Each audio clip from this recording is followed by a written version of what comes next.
¿Cómo les va?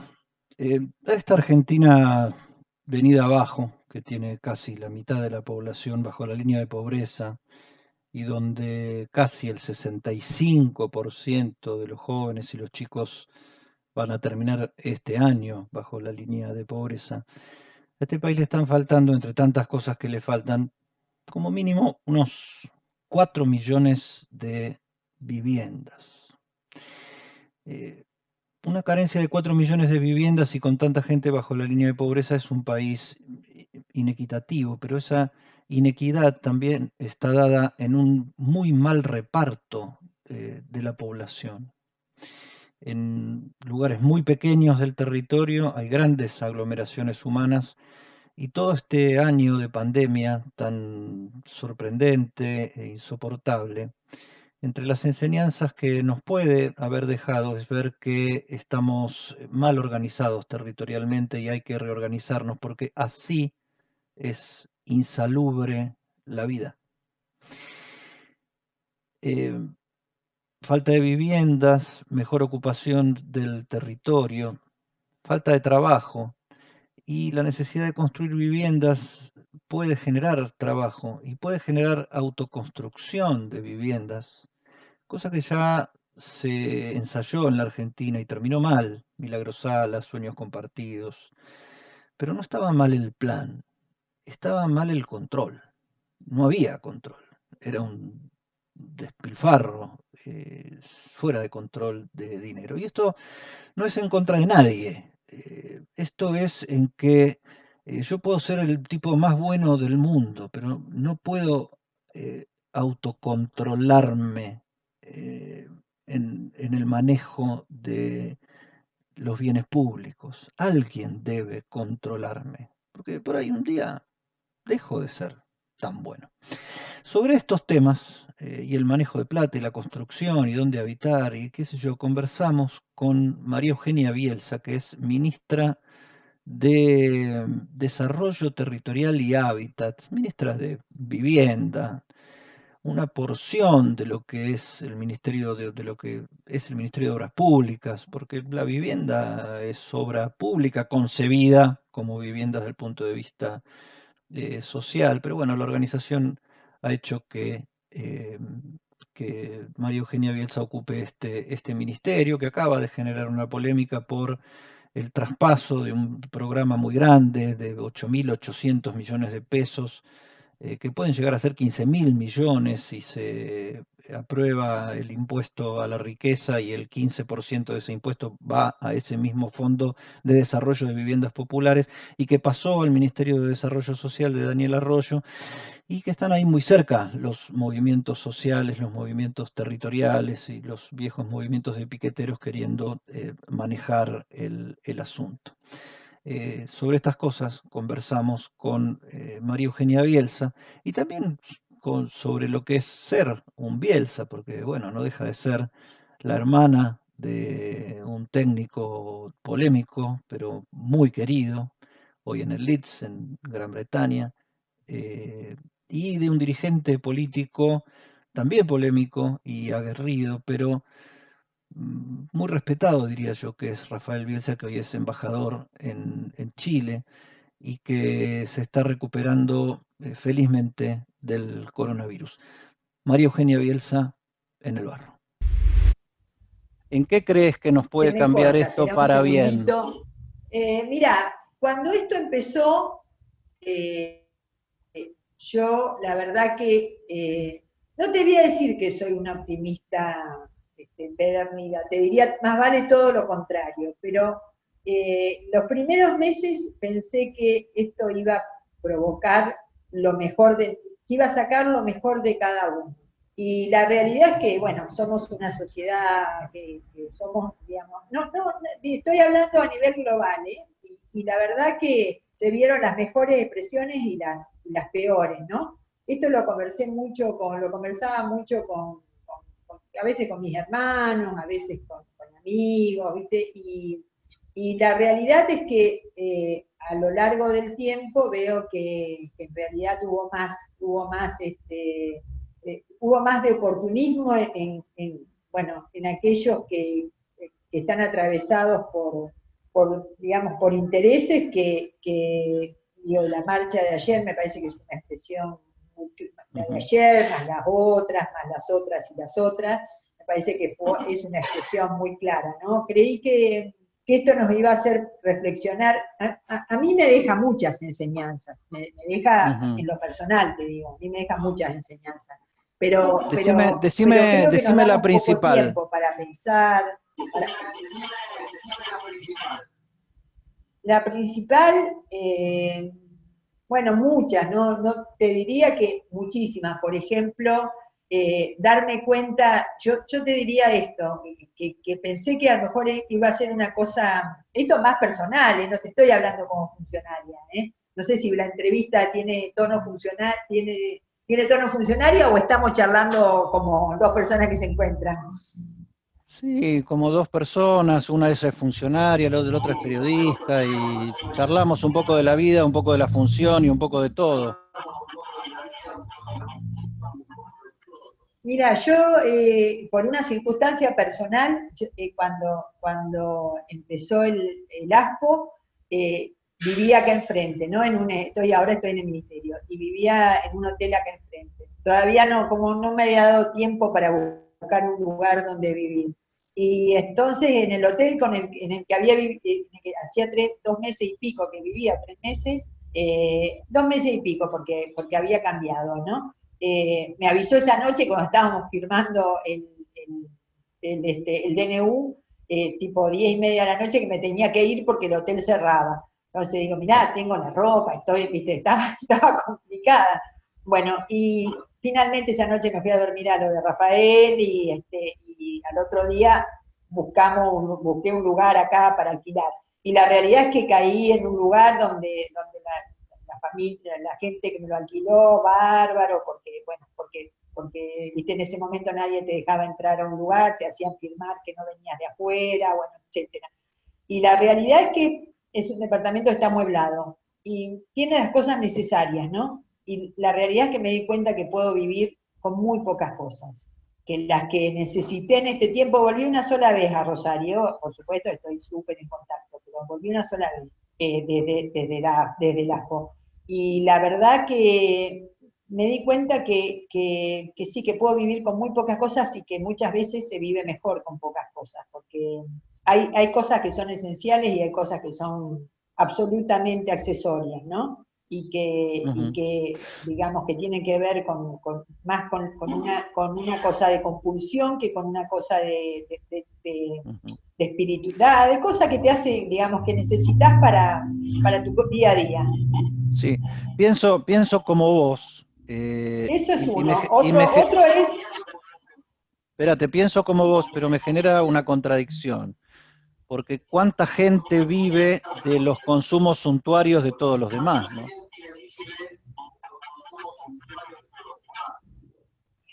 Sin ninguna duda, por eso también, por ejemplo, esta cosa magnífica, uno se pregunta todo el tiempo sobre eso, ¿no? Esta cosa magnífica de decir, mañana nos juntamos y hacemos un Zoom donde hacemos, por ejemplo, qué sé yo, informamos sobre las nuevas líneas que tiene el ministerio, informamos, nos juntamos con gobernadores, con gobernadoras, hacemos una capacitación, y la verdad que lo planificás de un día para el otro. Y vos decís, esto en algún sentido que le genera esto digo que me entusiasma me entusiasmó de la virtualidad, que no estaba tan vinculada a esa virtualidad, me parecía que nunca hubiera podido dar clase por un sistema virtual, en la universidad, no sé, no estaba tan en mi ADN.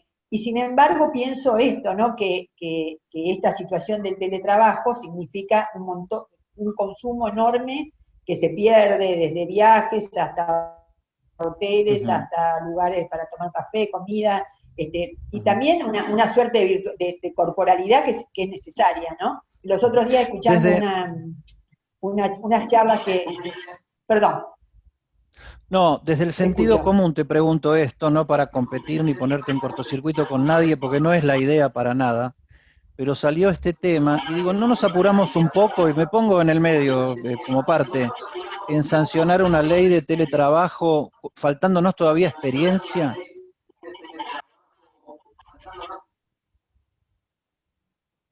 Se me cortó ahí, Eddie. ¿Qué me No, decías? digo, digo si no nos Sancionando habremos la ley de apurado teletrabajo.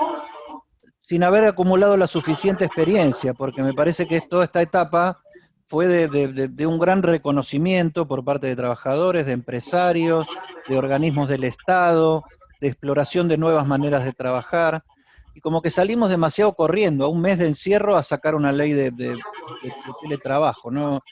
Y me parece que la debatimos poco en la sociedad. Es que la realidad es que la sociedad, en nuestra sociedad, y en esto sí hablo de los argentinos y las argentinas, me parece que a veces no nos damos tiempo para reflexionar sobre nuestras propias prácticas, sobre nuestra propia vivencia. Digo, en una sociedad, esto que yo te dije recién, que podés vivir con lo que te encontraste en una casa, en realidad, digamos, rompe un esquema de consumo interno que para mí es muy valioso, que tiene que ver con la movilidad de la economía en un país en donde efectivamente hemos apostado al consumo interno y creo que eso es, en los momentos más virtuosos hemos apostado al consumo interno y creo que eso sigue siendo un círculo virtuoso y es un círculo que cuando cuando a la Argentina le va bien, genera una gran, digamos, un muy buen circuito económico, ¿no? Y Ujú. nos ha sacado de muchas crisis. Ahora, la realidad es que yo también pienso que a veces no nos damos el tiempo suficiente para pensar o para evaluar las consecuencias de determinadas acciones, ¿no? Eh, Ujú. por ejemplo, mira, a nosotros nos toca entre las tareas las nuevas tareas del ministerio, las nuevas funciones del ministerio, repasar o pensar o programar o debatir lo que podría ser un programa de alquiler social. Y la verdad que desde nomás,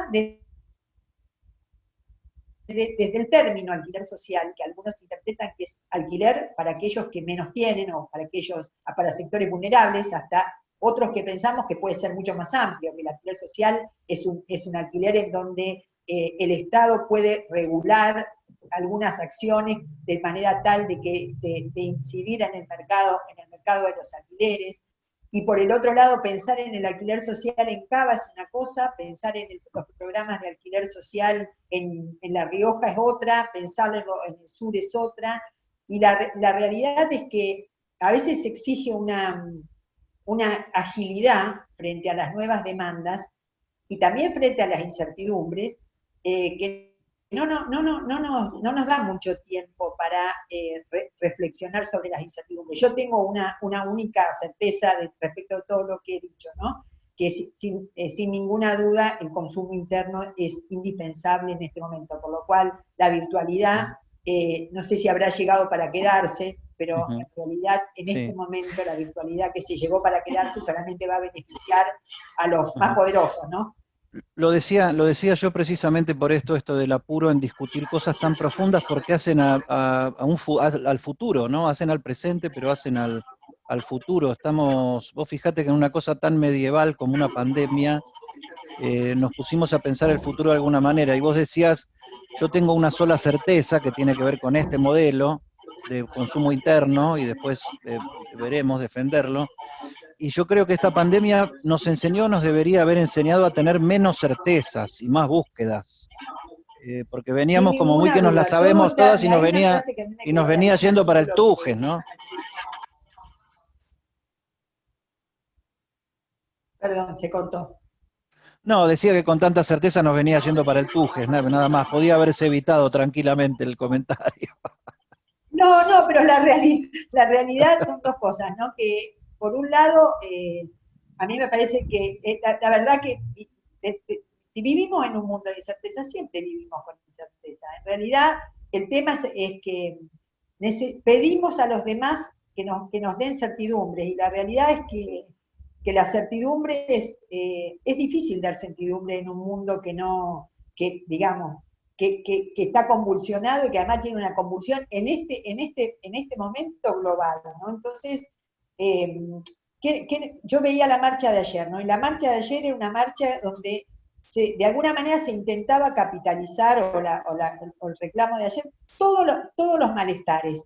y todos tenemos malestares de todo tipo. Entonces, capitalizar los malestares en un mundo en donde es difícil dar respuestas, o por ejemplo, en una entrevista antes de anoche, una entrevista muy linda, un periodista me preguntó, ¿cómo podemos cómo podemos hacer para parecernos a Inglaterra? Y a mí se me vinieron muchas respuestas políticamente incorrectas y seguramente si tuvieran que ver con esta cosa, ¿viste? De la diplomacia, yo estaba ahí, hablaba únicamente como ministra, no las hubiera dicho porque bueno, porque nosotros seguramente no nos hubiéramos, probablemente no nos hubiéramos quedado con las Islas Malvinas, suponete, para decirlo de alguna manera, pero la realidad es que la pregunta fue, ¿por qué es probable que los argentinos no tengamos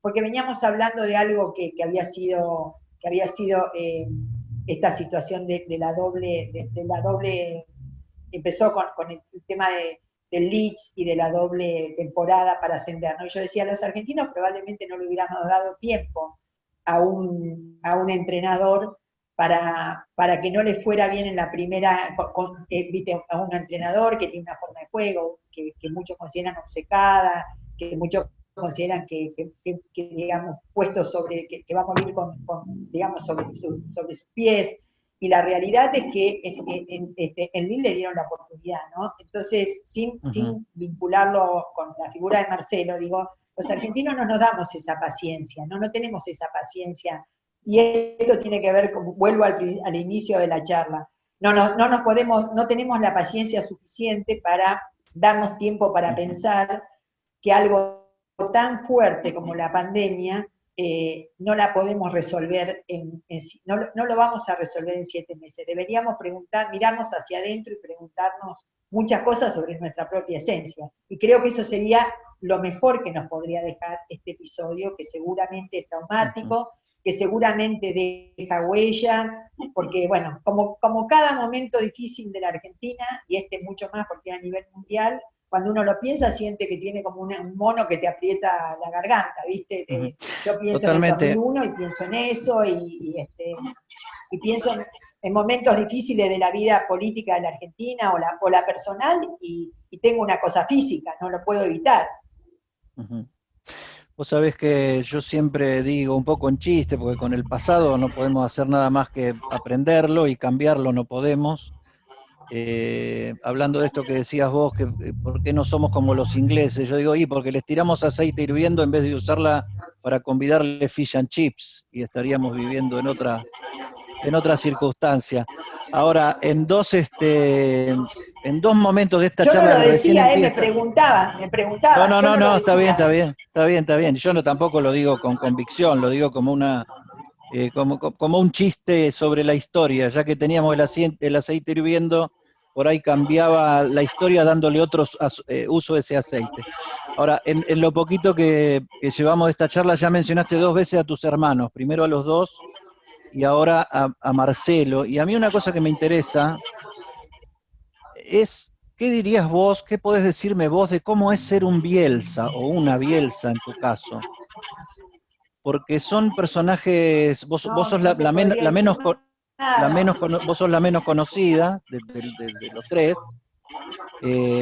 Estás en Buenos Aires, donde atiende Dios, o atendía en una época, hace poquito. Eh, yo a Rafa lo conozco bastante, por suerte. Y los veo como parte, sobre todo a Rafa y a vos, como parte de un peronismo ilustrado, racional, sensible, eh, pero no políticamente correcto.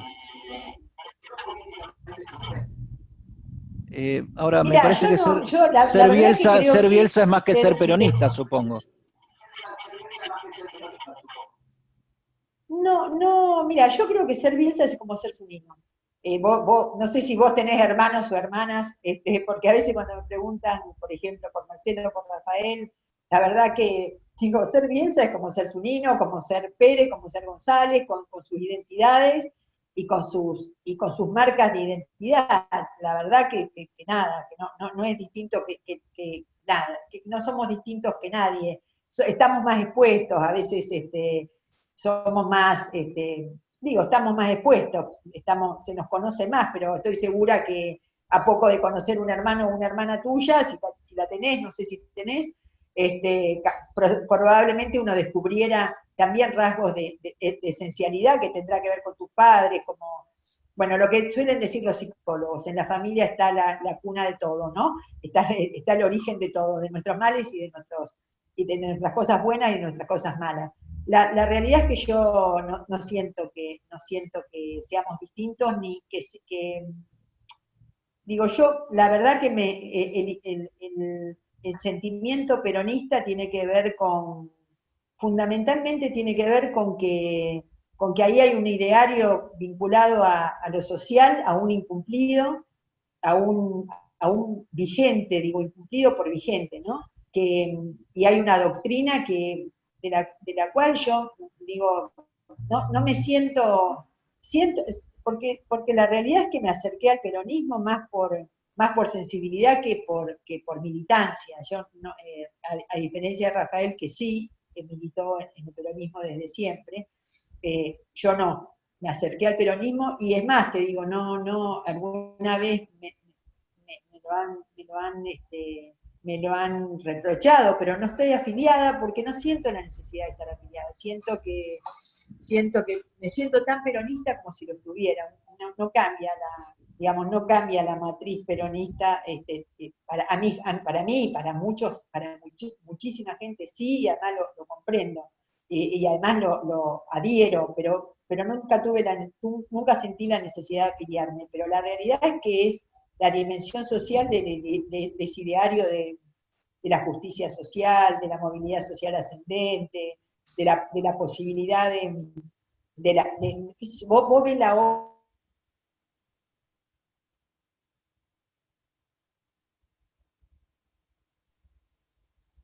Se colgó ahí un poco, ¿no, obra, mira, Emi? estaba leyendo hace poco un día por el doctorado, y la realidad es que uno lee el ideario del peronismo en la arquitectura, y ahora lo estoy releyendo porque siempre encuentro cosas que me parecen magníficas, lo mismo que visitando el Museo Evita, hablando con Cristina Álvarez Rodríguez, alguna vez que he podido hablar con ella, y la verdad que yo encuentro allí tantas cosas que la arquitectura, a la que la arquitectura todavía que la arquitectura no logró comprender todavía, la arquitectura, el urbanismo.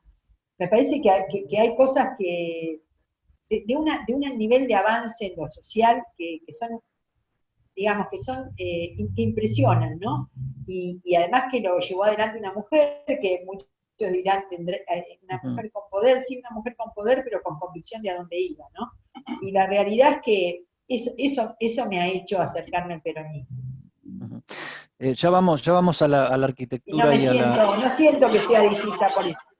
y a la función. Sí, yo creo que, a ver, ser Zunino no es lo mismo que ser Bielsa, no porque ser Bielsa o ser Zunino sea más o menos, pero me parece que tiene sus particularidades tribales tal vez.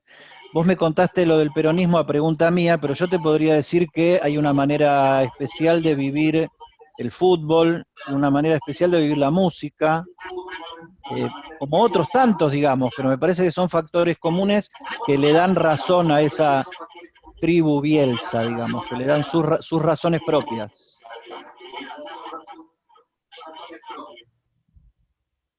A lo mejor son rasgos de personalidad, pero yo no, pero también, digo, para utilizar el término zunino, me da la impresión, por lo poco que te conozco, que vos también sos intenso y que vas a traer tus convicciones, y digo, bueno, digo, si eso es ser Bielsa, bueno, sí, somos intensos, alguien decía los otros días, eh, viste esta cosa que suelen hacer los medios que te califican, ministros en offside, ¿no? Para usar un término futbolístico. Y entonces era como que era una persona que era alguien fuerte y perseverante, en el caso, en el caso mío.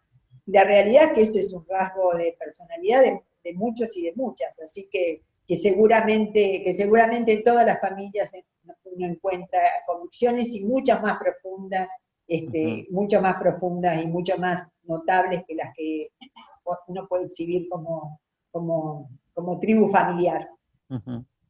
Ahora, vos sabés qué, te lo voy a preguntar, te lo voy a decir de esta manera para que no sea una pregunta. Yo, como ciudadano, me hubiera sentido, no sé, a priori tal vez más tranquilo que esos 8.800 millones que pueden llegar a ser 15.000 millones para el programa de barrios populares, los manejara una Bielsa y no los movimientos sociales, y no porque tenga nada contra los movimientos sociales, que creo que han sido soluciones para muy grandes problemas, pero no quiero convertirlos en un nuevo problema.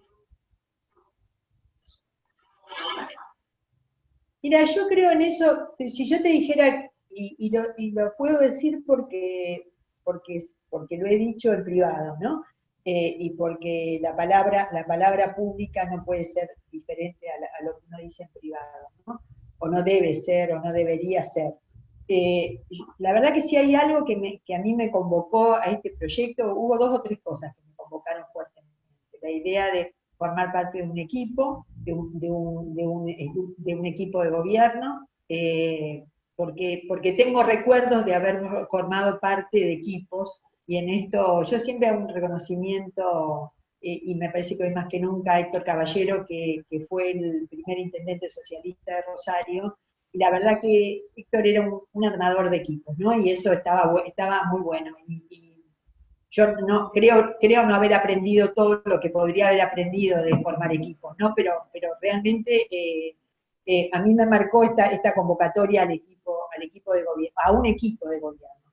Y la otra convocatoria que, bueno, por supuesto, al enorme desafío que significa pensar el país con otra matriz. Después pandemia de por medio, todo cambió, y aquellos que seamos capaces de entender que hay cosas que cambiaron y tenemos que ser flexibles para entenderlos, y tenemos que adecuar nuestro planteamiento original respecto del que pueda, digamos, del transcurso de este tiempo, de estos 7 meses.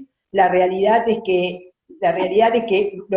eso también me convocó mucho, la idea del reequilibrio territorial, de pensar de una manera no centrífuga, sino centrípeta al país, de dejar de hablar de algo que me marcó anoche Federica País, que yo dije, yo que soy del interior, y me dice justamente, no usemos más la palabra interior, y yo misma dije, yo que soy del interior, ¿no? Pensando nuevamente en una centralidad que vivimos que queremos desmontar, ¿no? Que queremos desmontar como idea, que queremos debatir como idea. Bueno, y te decía, y el tercer tema fue poder llevar adelante este programa desde el Ministerio. Ahora, yo creo que la situación de la pandemia y de ciertas urgencias confrontan metodología. Este es un ministerio de obras públicas, en definitiva, de alguna manera, de obras públicas, que requiere una lógica que probablemente hoy no aplique, perdón, Sí, sí, probablemente hoy no aplique de la misma manera a la lógica de las urgencias o de los tiempos. Y la realidad es además que nosotros implementamos una serie de programas, y en eso también tengo que reconocerlo, una serie de programas que vienen digamos, a completar acciones que tienen que ver con las urgencias. Por ejemplo, el Plan Argentina Construye es un plan que tiene que ver con llegar rápidamente a los territorios, por supuesto dentro del ámbito de lo que significa la obra pública. El plan de suelo es una oportunidad para llegar con tierra y infraestructura. Plan Nacional de Suelo, que es la primera vez que Argentina tiene un Plan Nacional de Suelo. Las líneas que agregamos a Procrear, que son líneas de rápida llegada a los territorios, son créditos personales para mejoramientos de vivienda que no necesariamente se hayan adquirido a través de Procrear, donde ya pudimos entregar 32.000 créditos y donde ya ya se desembolsaron 4.500 millones de pesos, que tiene que ver con alguien que necesita rehacer su cocina, armar un baño, Sí. completar los placares, cambiar el piso. Digo, y esas son situaciones que tienen que ver con la coyuntura, con agilizar procesos, ¿no? Ahora, déjame que vuelva porque... Yo te quiero decir, para cerrar sí, sí, esto, no lo vivo sí. como un fracaso. No lo vivo como un No, fracaso, lo vivo como una situación de complementariedad. no, es que si lo vieras como un fracaso me preocuparía, porque te vería ambiciosa de manejar presupuestos. Yo lo veo con preocupación, te digo como lo veo yo. Yo lo veo con preocupación, porque la verdad que a mí me gusta que los sectores populares participen de la autoconstrucción, digamos. Me parece que está bueno, porque da laburo, porque da pertenencia, porque da cultura de trabajo, porque da salida de la mala calle, digamos, etcétera. Ahora, tenemos antecedentes de que esas cosas pueden, y muy fresquito de que esas cosas pueden terminar mal. Porque que vos no tengas la ambición de manejar un montón de dinero, o sea, que no estés ahí para manejar un montón de dinero, no significa que que los demás o algunos de los demás puedan meter la pata muy fiero, y lo que se arruina ahí no son ellos, son las ideas. O sea, lo que se ensucia con el mal Y yo, manejo de un presupuesto es la idea, no el personaje. Los personajes son circunstanciales.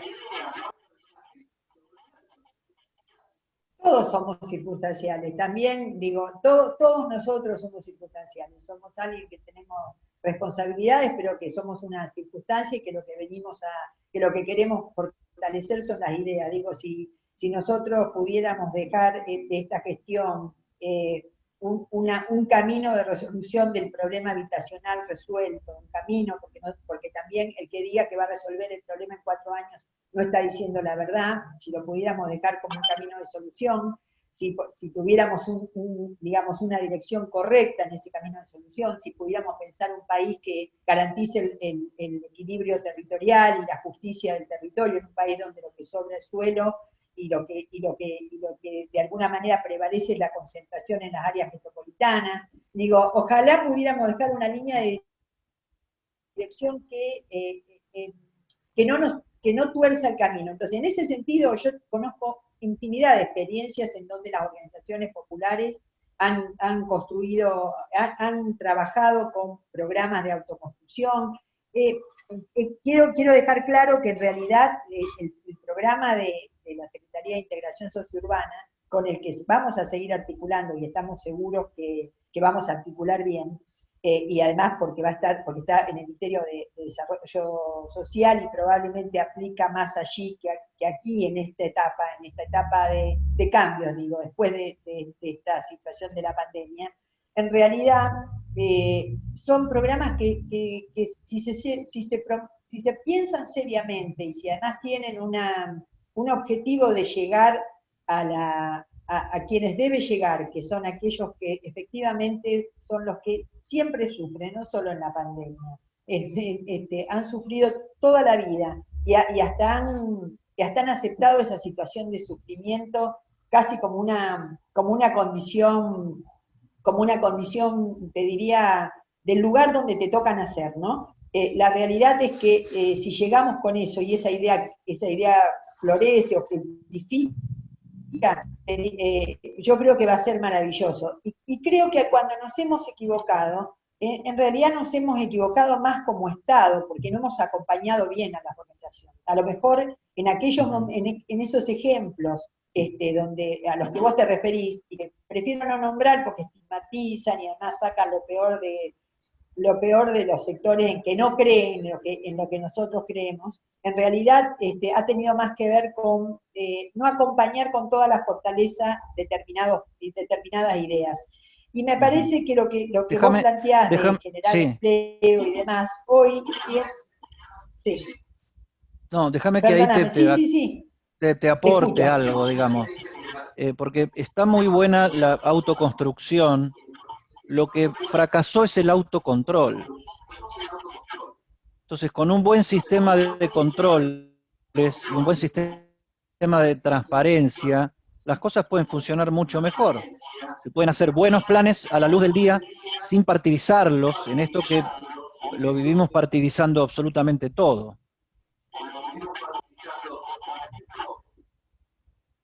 Es que yo digo, a mí me parece que esto tiene mucho que ver con determinados medios, ¿no? O con determinados objetivos. Primero quería cerrar lo del pase a desarrollo social. Nosotros vamos a seguir trabajando con la Secretaría de Integración Sociourbana porque el objetivo de la Secretaría es la integración sociourbana, es decir, un 20% del total de los recursos destinados a que las cooperativas generen trabajos y obras tempranas en los barrios vulnerables que están registrados en RENAVAP, o un porcentaje de esas obras, porque también es importante decir que, que parte de esos recursos son recursos internacionales, y los organismos internacionales no porque sean mejores o peores que el Estado, es simplemente porque tienen una suerte de rutina donde hay obras que requieren legajos, que requieren ser licitadas, por lo cual hay un 20 y un 80 y de obras licitadas que tampoco en sí mismas son una garantía. La garantía, ¿qué era la garantía del control? Es que nos autocontrolemos, que nos controlemos entre todos y que querramos que las cosas lleguen donde deben llegar.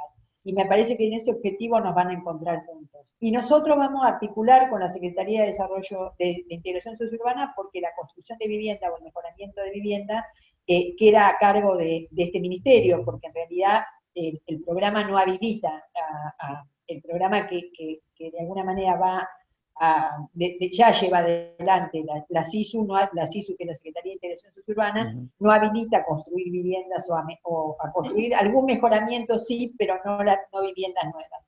Por lo cual yo creo que en ese sentido, ese no es el sentido es que de esto que se vive como le sacaron, pero miren, mirá, a este otro tema iba para no perderme. Los medios titulaban, le sacaron una gran caja al Ministerio de Desarrollo Social, o para decirlo en términos concretos, y yo me hago cargo, a la ministra Bielsa. Al día siguiente, cuando ya eso no fue noticia, la noticia fue, ¿y quién controla los movimientos sociales en términos genéricos? Miren, la realidad es que como es cuando dice, bueno, no roban pero hacen, o hacen pero roban, digo, esa no es la opción, la verdad que la base de hacer las cosas bien es una base, es el mínimo. Digo, y después Sí, todo lo demás podemos discutirlo, podemos trabajarlo, podemos hacerlo conjunto. Déjame que me meta acá porque me voy a dar por aludido. No me preocupa el tema desde que pasó este episodio del pase del programa. O sea, yo con Daniel Menéndez, con Juan Grabois menos, pero con Daniel Menéndez lo hablé mucho. El tema de ustedes fueron parte de la solución y gran parte de la contención. O sea, fueron parte de la solución en el arranque de Néstor, fueron gran parte de la contención en la crisis de Macri, pero pueden convertirse en gran parte del problema. Yo el otro día, lo que pasa es que coincide con esto, pero me preocupa desde antes. O sea, si todo esto en lo que desemboca es en la generación de una aristocracia piquetera, o sea, un sindicalismo de vieja usanza de los que no tienen trabajo, me parece que en la solución puede estar un problema de nuevo tipo grave, porque incluso tenemos experiencias muy cercanas de eso que podemos corregir Es en la que yo no práctica lo ahora. veo así. Ajá. Bueno, por eso. Pero es que yo no lo veo así, Eddie. Yo veo que es un gobierno que quiere, que ha incluido a las organizaciones en su conformación, y que las organizaciones también saben que la suerte el equilibrio y la suerte de nuestro país va de la mano. Esto es un frente, y como es un frente, en ese frente hay una construcción colectiva. Y yo creo que en ese sentido comparten. Puede ser que el tiempo del Estado en lo que tiene que ver con la obra pública, y esto es obra pública, aunque es una obra pública más ágil, es una obra pública de menor escala, es una obra pública diferente, en la que digamos, la que queda dentro del Ministerio de Vivienda, no es la obra pública de gran escala que se manejan en el Ministerio de Obra Pública, no me cabe duda que el objetivo es el mismo. Y fíjate que también no es menor que la oportunidad que tiene ahora el Ministerio de Desarrollo Social y el ministro Arroyo, por el cual también tengo un particular respeto, es que esta posibilidad de convertir los planes en potenciar trabajo, ¿no? Que yo creo que ese es el verdadero objetivo de la tarea, digamos. El verdadero objetivo de la tarea es que los planes progresivamente, pero no porque los planes en sí mismos sean malos o buenos, son para una eventualidad, no son para permanecer por siempre, porque la verdad que la dignidad, si a mí alguien me pregunta cómo salimos de esta crisis, yo te diría trabajando. De la única manera que salimos de todas las crisis, y además salimos dignamente de todas las crisis, de la única manera que sabemos salir de las crisis. Por lo cual, el potenciar trabajo me parece que ayuda mucho a la matriz de la SISU. Pero las crisis han sido el gran justificativo para todos. No te estoy chuseando, estamos conversando, que no me asusto, intercambiando cosas. Soy peleadora yo. Sí, no, pero no he venido a pelear, señora. Las crisis han sido la gran justificación de quedarse pensando a corto plazo, de quedarse con la emergencia, de quedarse de convertir en permanente la emergencia. O sea, hay una gran metáfora. Todos los manejos de presupuesto desde de la Rúa para acá son en emergencia. Lo permanente es la emergencia en la Argentina.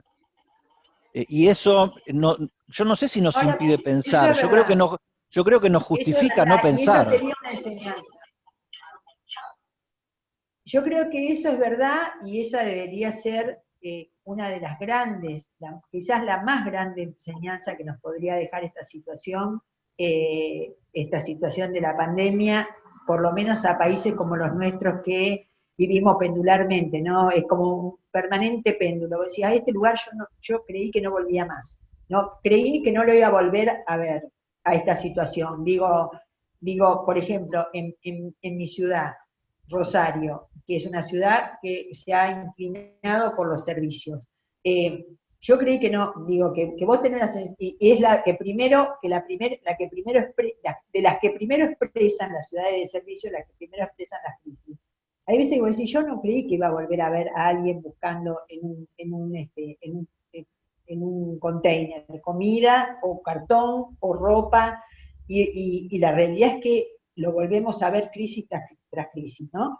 Probablemente porque tiene mucho que ver con la matriz productiva, pero también tiene que ver con el empobrecimiento del país, ¿no?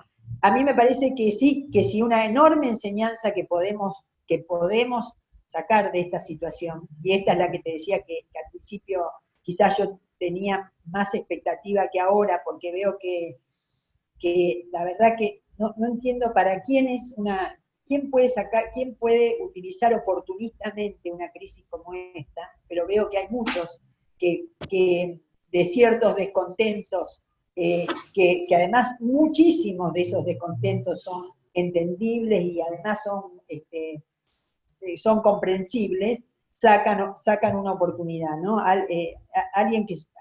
Gente que ha gobernado hasta hace 10 meses y hoy de alguna manera lo que hacen es condensar todo el descontento y en esa posición fijarse para reposicionarse políticamente. Yo me pregunto, ¿para qué queremos gobernar? Yo cada vez que me siento acá pienso, ¿para qué quisimos gobernar?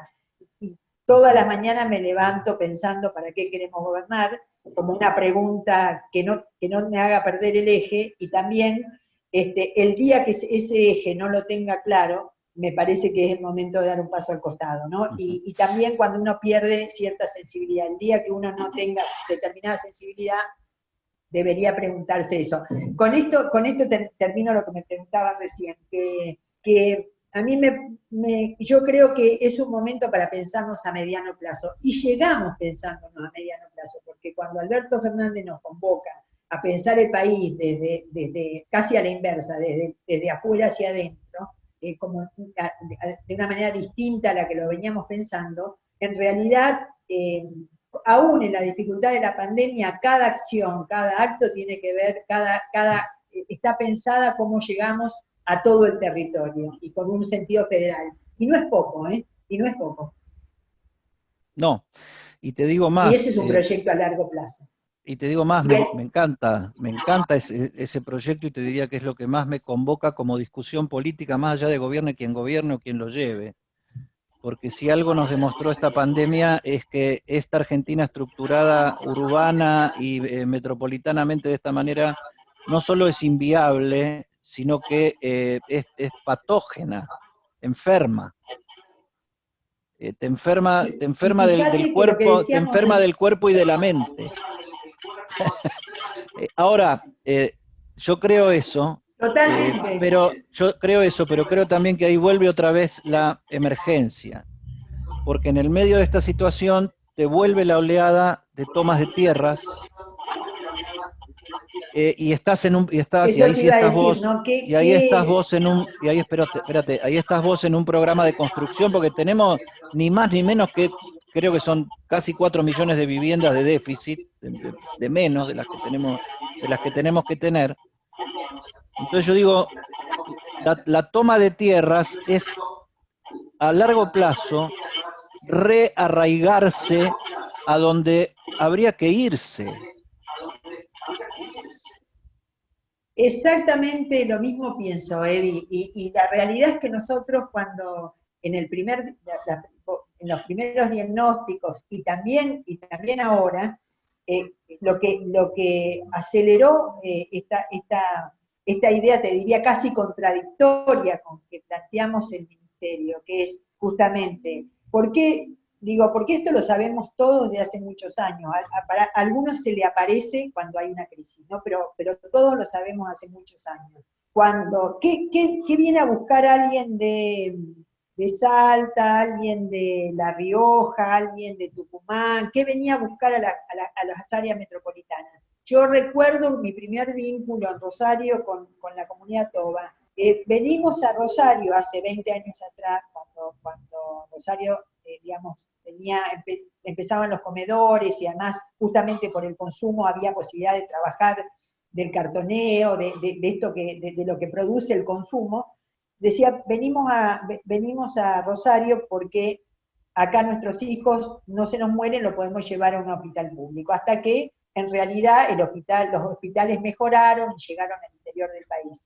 Desde ese momento yo tengo en la cabeza, y todos tenemos en la cabeza, no, digo, no es una eliminación, la verdad que todos lo pensamos, que en realidad lo que tiene que pasar es que llevemos la producción al interior, a lo que se llama el interior, tomando la observación de Federica de anoche, o de esta mañana, lo que significa el resto del país, que llevemos la salud, que llevemos la calidad de acceso digamos, a la calidad de vida al interior del país y que nos radiquemos en el lugar de origen. Esto, digo, es algo tan sencillo como lo que hubiera deseado, como lo que desea cualquier padre, cualquier madre, cualquier abuelo respecto de su familia, que sus hijos vayan a estudiar a la universidad, porque no podemos tener una universidad cada 15, digamos, en esto que se usa mucho ahora de decir algunos modelos, la ciudad de los 15 minutos, es decir, que se recorre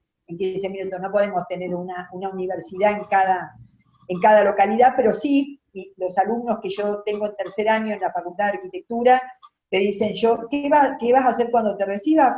Yo quiero volver supongamos, a Cañada de Gómez o a Amenábar o a cualquier localidad del interior del país, del interior de la provincia, de nuestra provincia, la provincia de Santa Fe, o quiero volver al norte de la provincia, quiero volver a mi lugar de origen y poder desarrollar todo lo que aprendí. En cuarto año consiguieron a lo mejor un trabajo que no es su proyecto de vida, pero a lo mejor consiguieron un trabajo de cadista, quiero decir cadista de AutoCAD, ¿no? En un estudio de arquitectura, y en quinto año te los encontrás y ya están pensando en quedarse en Rosario, ¿no? O en el Gran Rosario. Esto siempre estuvo en esta matriz de invertirlo. Y yo creo que la pandemia y la urgencia a veces hace que demos respuestas automáticas en situaciones excepcionales, ¿no? Pero la realidad es que el gran desafío de este gobierno, el enorme desafío es pensarnos federalmente. No, el tema es que, viste, está lleno de lugares comunes también, es que el árbol no te tape el bosque, o sea que la crisis, la emergencia, la urgencia de hoy no te tape la obligación de visualizar un mañana que sea vivible, que sea habitable para todos. Yo creo que esa es la gran enseñanza. Y te quisiera aportar algo más. Vos decías definir para qué nos venimos a sentar acá a gobernar. Y yo veo una cosa que es pendular y es parte del funcionamiento del sistema, que no hay momentáneamente al menos ningún otro sistema mejor que la democracia, que en cualquier momento va a cumplir 40, pero cuanto más se acercan las elecciones, más gobernamos para mirarnos en el espejo del otro, que es el dueño de todos los males. ¿Cómo lograr una conversación que se sobreponga a esa coyuntura que termina siendo la coyuntura de cada uno, la coyuntura electoral, y termina confundiendo los liderazgos con las ideas, que no son lo mismo?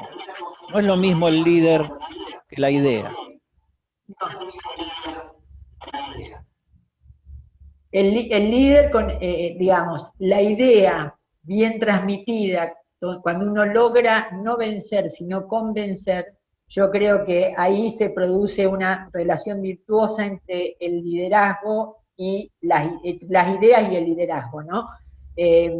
Pero este es un país de muchas ansiedades, ¿viste? Es un país donde alguien es ídolo o es líder y a los 2 días deja de serlo, ¿no? Y la realidad es que justamente cuando uno piensa todos los días para qué queremos gobernar es no perder el objetivo de lo que te trae a una tarea. Y creo que tener claro que esto no es, que esta tarea es una tarea colectiva, ¿no? Que es una tarea de equipo, que es una tarea de... Y esto lo digo con profundo convencimiento, que es una tarea de aquellos que podemos ponernos en estado de gracia cada vez que haga falta. Digo, yo la verdad que no sé, justamente por haber ido a escuela católica, no soy una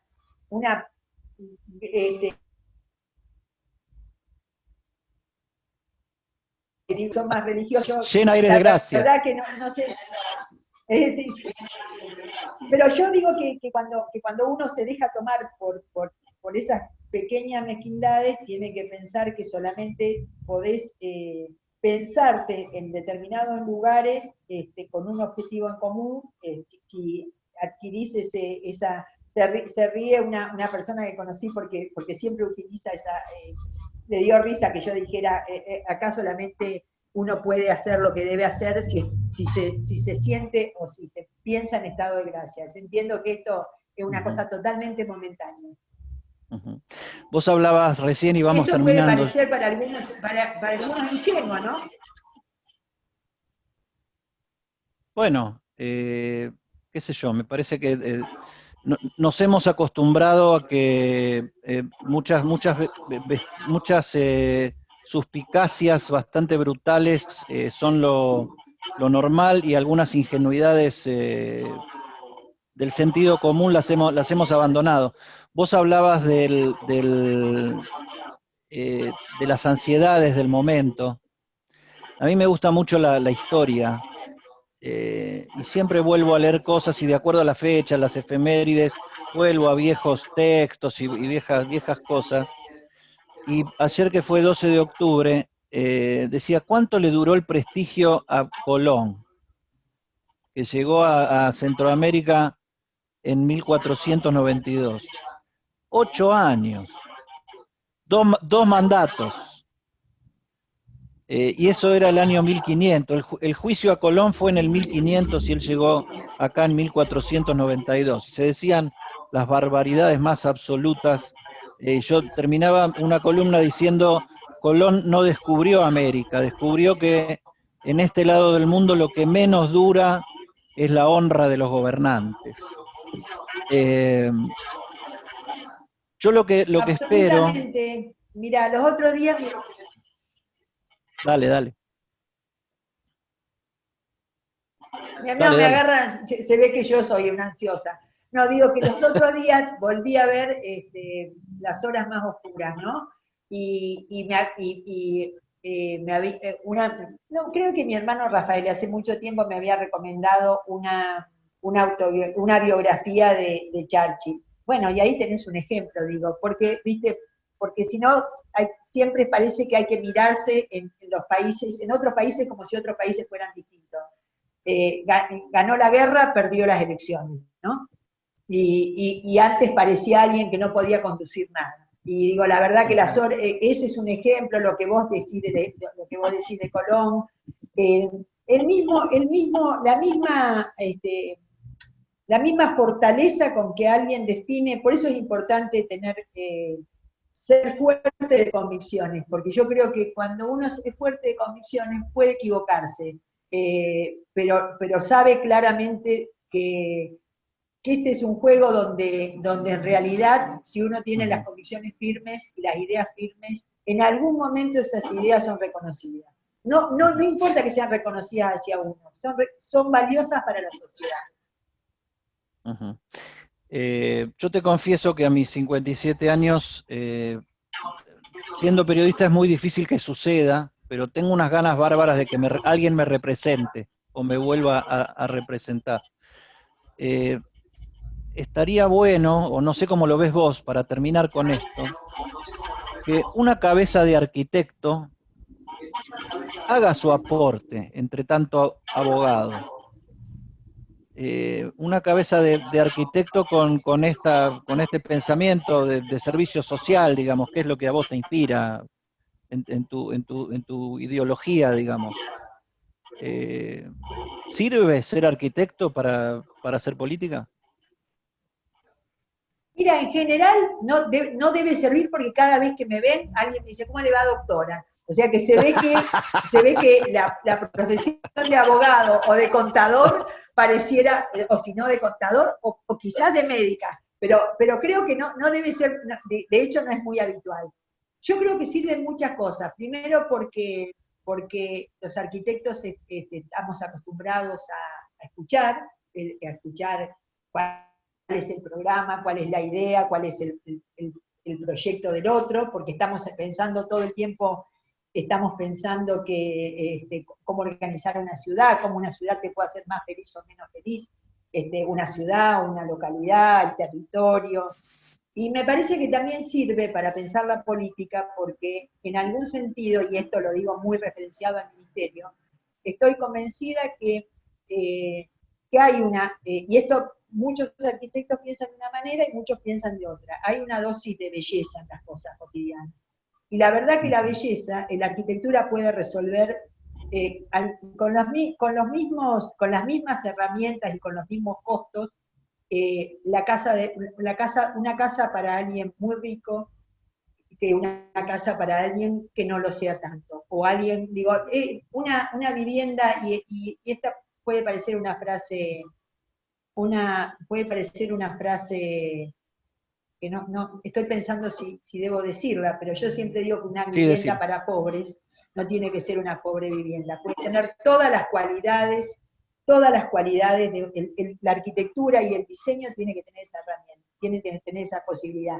Y la última cosa que me parece que de alguna manera cierra por qué la arquitectura tiene un camino en la política, porque en realidad no hay ninguna acción que uno haga desde la arquitectura, desde la disciplina, que no tenga un imperativo ideológico. ¿Sí? Vos podés cambiar 5 veces el piso de una peatonal, digamos, el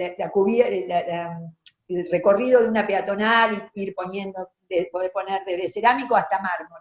Ahora, también podés decir que toda una ciudad, y puede costar algo parecido a que una ciudad o que un barrio completo pueda tener cloacas. Es una decisión ideológica. Parece técnica, se resuelve técnicamente, ahora es una decisión ideológica. Vos podés abrir al río, vos podés decidir que los bienes públicos que se abren al río, y lo digo para mi ciudad, pero también para la discusión que se está dando en Cava, en Costa Salguero, podés pensar que eso es un bien colectivo y es un bien que nos puede hacer feliz y nos hace felices a todos los ciudadanos, o podés pensar que ese es un lugar de privilegio para algunos.